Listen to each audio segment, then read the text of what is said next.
is Nutrition Made Easy. This week, we're talking about carbohydrates. There are a lot of misconceptions out there about carbohydrates.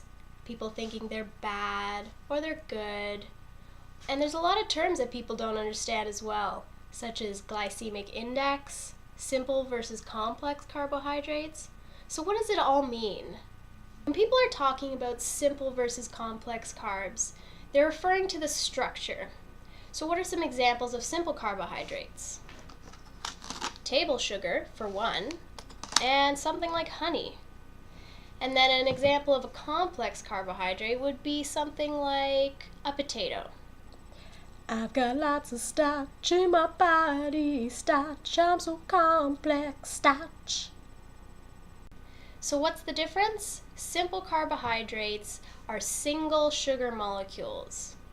In complex carbs, they're sugar molecules who are all linked together. So how useful is this distinction when talking about the nutrient value of a food? Well, not so much.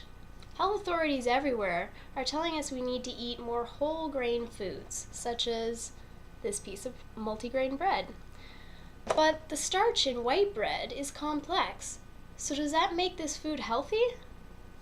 After a lot of finger twiddling and head scratching, scientists came up with an index that is a better indicator of how healthy a food is. It's called the glycemic index. Now, a lot of you have probably heard this before and thought, well, what the heck does that mean? Basically, the glycemic index measures how much a carbohydrate-containing food will raise your blood sugar levels after you've eaten it. But how does that tell me if it's healthy or not? Well, basically, foods that have a high glycemic index value have been linked to increased risks for diabetes and heart disease. So generally, you want to choose foods that have a lower glycemic index value more often. So what factors affect the glycemic index of a food? Well, a lot of things come into play, including how processed the food is, the moisture content, and even how long it's cooked for.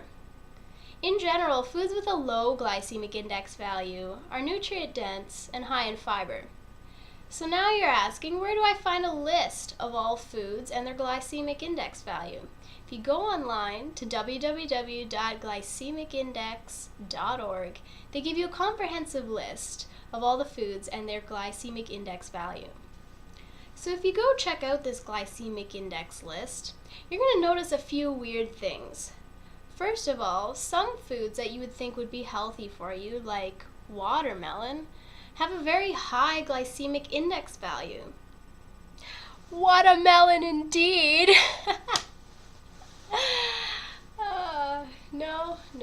Okay, we'll cut that. And then other foods, like milk chocolate, have a very low glycemic index value. So what are we to make of that?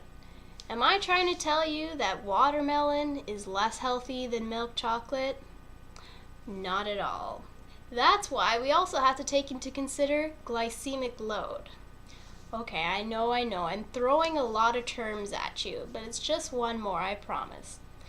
Glycemic load takes glycemic index a bit further because it takes into account how much carbohydrate is in the food as well as the glycemic index. So what have we learned? Just to recap, simple versus complex carbohydrate refers more to the structure of the food and isn't the best indicator of the overall nutrient value.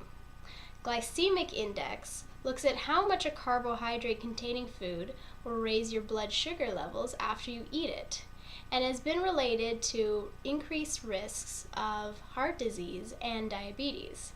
And just to take it a step further, glycemic load takes into account how much carbohydrate is in the food and the glycemic index of the food. So the takeaway message here is that all carbohydrates are not bad.